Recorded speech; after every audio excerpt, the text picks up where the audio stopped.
Welcome to a brand new episode of Johnson's Court. Today I'm super excited to be back at you real quick, just like that. The play-in tournament is right around the corner for the NBA playoffs. It starts Tuesday, actually, and then games will be played again on Wednesday, and then playoffs start officially on Saturday. So we're super excited to get into it. I'm super excited. I can't wait for the playoffs. It's the best time of the year, something that I've been waiting on all season long.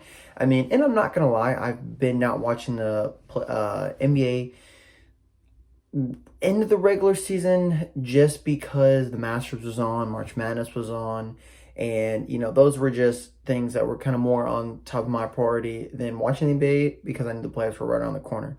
But shout out to March Madness, shout out to Olivia Wittenberg. I was going to say something last time, but I cut off on the video, so I didn't get to say it, but she predicted the correct champion for March Madness based off just the logos. She put Kansas to go all the way before the beginning of the tournament, and they went away and they won. So congrats to her. It's super excited to see. I made like 20 brackets. She made like one, and her bracket, went all the way. So it's really cool if you can just have one bracket, you stick that, and, it goes all the way.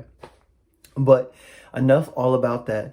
Now it's time to get into the NBA playoffs because I'm super excited to bring you the play-in tournament. Last year I brought it to you, and I'm not sure what my record was, but I'm going to keep my record of see if my play-in tournament is correct and see if I can actually predict the correct teams to get into the playoffs, and we'll see what happens there. And just like that, we're going to start with the West first because the East is just more interesting to talk about this year, just like me and Beagle talked about it just the other day. So with that being said, the 10th seed actually is the San Antonio Spurs. So the Lakers could make it into the playoffs. We kind of talked about that last time as well. They just weren't able to get it done as a team, as a unit. So the Spurs keep that 10th spot. The Pels were able to get in at the 9th seed with the addition and trade of CJ McCollum. So super excited to see him out of Portland doing his thing, averaging quite a bit of points. I'm not sure what he's averaging, but good to see my boy Dame out there, really balling, and he's putting the Pelicans in a position to potentially make the playoffs, which is great. The 10th and 9th seed. Now, whoever loses this game is out of the tournament, out of the plan. They're going to go home and sit from the couch with all the other teams. So, the Spurs are a great team coached by Greg Popovich. I think the best coach of all time. And it's going to be really hard to, try and beat Greg Popovich. Yes, they don't have the big name players like Tim Duncan and Robinson and Ginobili and Parker just like they did back then. But you can never count out the Spurs because of Greg Popovich. And then with the Pelicans being the 9th seed, with this addition of CJ McCollum, could Zion play this season? Just things like that. How well is Brandon Ingram going to play in the play-in tournament? Valanciunas, just all the players, it's a one, really here, this is a winner-go-home type of situation. So realistically here for me, I've always kind of liked the Pelicans since AD has been on there. I've always been kind of a Pelican train, and I love CJ McCollum. He's one of my favorite players in the NBA. So I'm going with the Pels. I'm seeing CJ drop like 25, if not more. Probably have like 3 assists, 6, maybe 5 or 6 rebounds. So I see the Pelicans winning this and going on to the next game. So they actually have to play another game, which is kind of crazy. So bye-bye to the Spurs. The Pelicans are going on. I wrote it down in my notebook here, guys, to keep track just to make sure I know what I'm talking about and I can go back. So the Spurs are gone. The Pelicans move in to another game that they have to play. But they have to play the loser of the 7th and 8th seed. So this seed, whoever loses, has to win the next game in order to get in. So they kind of get like a second chance. So if they're like, they didn't play too well, it didn't come out, maybe it's a road game, maybe it was a home game, but, just wasn't their game, they get a second chance. So it's between the Clippers at the 8th seed, the Los Angeles Clippers, and the Minnesota Timberwolves. Now, the Timberwolves are making a great push after the playoffs. After the All-Star break, we're winning quite a bit of games, but then kind of mellowed out. So, they're in the 7th seed, teams are always stacked and things like that. So make 7 seed to make the playoffs is really awesome. So congratulate them to make the play-in tournament. If we didn't have this, they would be in the playoffs. So to see them come that far is awesome. So with the Timberwolves, D'Lo, Karl-Anthony Towns, Anthony Edwards, just put up 40 the other night. With it towards the end of the regular season, if you've got like your position kind of locked to play in tournament like we kind of did here, you can rest your starters and play players that don't really need they can have in minutes that it doesn't really matter. It's really young in their career or whatever. And so Anthony Edwards is still kind of one of those players, his sophomore year, I believe, and he dropped like 40 points. So kind of crazy to see that, maybe that sparks something in their mentality and their team or whatnot going forward.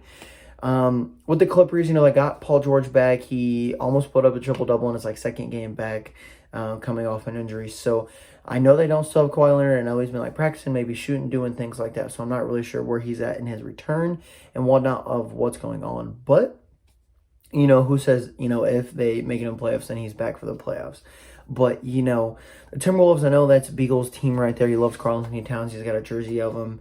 And, me personally, I think I've got the Timberwolves winning this game because I just don't see the Clippers meshing as well with Paul George being back in the lineup just because he's coming off an injury and that team chemistry and things of that being out for so long. So I see the Timberwolves going and making the 7th seed. So I've got them facing the Grizzlies, and that's going to be a good, hard-fought series because the Grizzlies are young as well.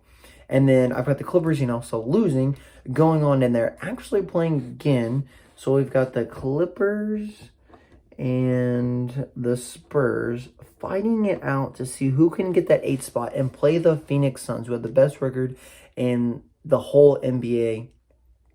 And with this being said, like I said, can't count out the Spurs and Greg Popovich, but then you can't count out the Clippers as well because of Paul George is coming back. They were floating enough, with Reggie Jackson, Morris, Zubac, everyone just on that team, Luke Kennard, just as a team, they were able to sit at the 8th seed, so they would have made the playoffs as well.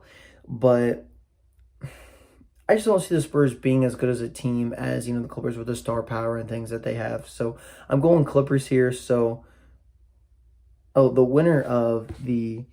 My bad, guys. Oh, my gosh. So, let's see. Now, this changes everything because I had the wrong team here. So, let's just scratch that of what I just said. It's the Pelicans versus the Clippers. Now, this changes up everything because I was like, okay, see, Spurs, whatever. But actually, the Pelicans are playing the Clippers. Yes, the Clippers sell that star power in Paul George. See what happens with Kawhi Leonard. Like I just said, the Clippers have been playing well all year. Yes, the Pelicans have been playing pretty well, with the addition of CJ McCollum lately and everything going on there, and Brandon Ingram. Zion could come back and make the playoffs. And like I said, I'm a hot hand for the Pelicans. I'm going for the Pelicans. So I actually think they beat the Clippers. This game could go either way just because it is will be a pretty hard-fought last playing game. But see you, Clippers. Neither of the LA teams get in. None of them. The Lakers didn't make it. The Clippers aren't making it. So we're going with the Pelicans at the 8th seed, playing the Suns. Might not go too well for the Pelicans, but they're going to make the playoffs. So that's what I think of the play-in tournament on the Western Conference. So I see the Pels winning, and I see the Timberwolves winning the first game. So, with what's going on here, man, it could be a toss-up. The Spurs could prove me wrong, but I just don't think so. I think Greg Popovich probably retires after this year as well. Maybe not necessarily a hot take, it kind of is his time to, get moving on with his career, things like that. And then the T-Wolves, I want to see them in the playoffs. They haven't made the playoffs in a very long time. And then the Clippers, just not, having, Paul George for, he played at the beginning of the season, didn't play for a while, and then having him back, just kind of messes them up a lot. So that is going to be the playoffs. It's what I see it as: the Suns versus the Pels. This is already set. The Mavs versus the Jazz. The Warriors and Nuggets, that's going to be a good series. And then the Grizzlies versus the Timberwolves. I will make another podcast probably with people on Wednesday of the teams that of the Mavs and Jazz, Warriors and Nuggets, and then on the Eastern Conference side as well. So, podcast here to come. Super excited, and then probably making another one, after the first round is concluded as well, just like it has been on the channel. So, and then we're going to keep the record this time as well to see, how well we did, if we can predict the correct, series as well. Sometimes that goes your way, sometimes it doesn't. So, moving on to the Eastern Conference, it is at the 10th seed, the Charlotte Hornets playing the Atlanta Hawks. Now, the Charlotte Hornets, I see them being the 10th seed just because, they have a lot of young players and not really sure, where they sit in the season and things like that. The East, like I said, is very interesting this year to see what's all going on as well. So, and then you got the Atlanta Hawks being the 9th seed. Not really expecting them as like a 4 seed. I know they played the Knicks last year, I think. So they were a 3rd or 4th seed, something like that. So, or maybe they were the 4th. No, they were the 4th, 5th seed. Take that back, I think. But, to see them at the 9th seed is, really like concerning, I guess. Just because, the Raptors are the 5th seed. And so I could definitely have seen that pick swapped. But it's not. The Hawks are where they are. The Hornets are here. I like LaMelo Ball. Gordon Hayward's not playing right now. I know he got hurt. But, you got Miles Plumlee. You got Cody Turner. Or not Cody Turner. Cody Zeller. You've got Miles Bridges. You've got Terror here. So you got a whole squad there. So I like what I'm seeing from the Hornets. This could be a good game. Trey could go off for 40. Ice cold Trey. Send the Hornets home. But with the Hornets, I'm going with the Hornets. I'm saying bye-bye to the Hawks. Their season's done. The Hornets are going on. They're going to play in the next game. So they're going to win and survive and move on. Then you come down to the 7th and 8th seed, which is probably one of the best 7th, 8th seeds that we're going to see throughout this tournament. Well, the Timberwolves and Clippers, that's a good 7th and 8th seed as well. But it's the 8th seed, the Cavs sitting at the 8th seed, and the Nets sitting at the 7th seed. A lot of people are surprised to see the Nets at the 7th seed. But then with Kyrie, everything that happened this season, vaccination, things like that, finally being able to play, restriction being lifted. The Nets are the 7th seed, but, they could move in. If they win this game, they could go and play the Boston Celtics, who are sitting at the 2nd seed.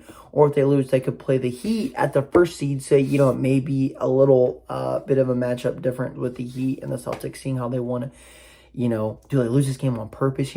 I actually kind of thought about that going into it. Do the Nets lose this game on purpose? And then could they beat the Hawks or Hornets pretty easily in the second game and then playing the Heat because they want to play the Heat better? If that actually works out and that actually does happen, that'd be kind of crazy. But I don't see it going that way because I don't see KD wanting to lose in the first round just because he doesn't want to worry about it, just wants to get into the playoffs. And, Kyrie wants to get there as well. That whole team wants to get there. So I do see the Nets going on and beating the Cavs, just because of Kevin Durant and Kyrie, having 40-point games, playing out of his mind, really going above and beyond. So you see the Nets going on, being that 7th seed.